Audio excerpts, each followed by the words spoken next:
Ha? Dalawang araw bago ang bagong taon, isang sigal sa reset patay dahil sa sinturon ni Judas. Mga napulok, mahigit na 140 na.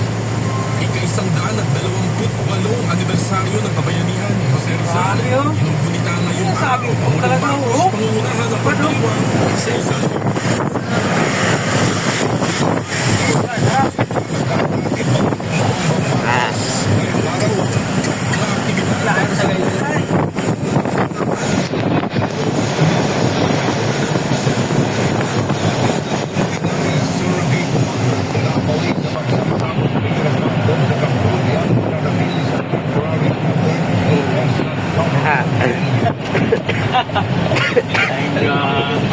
Napabilang sa mga institusyon na pangunahing source ng balita ng mga Pilipino batay sa survey ng Octavis.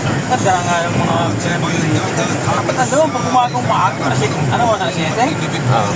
Malagay ito patay sa Wow! Alright!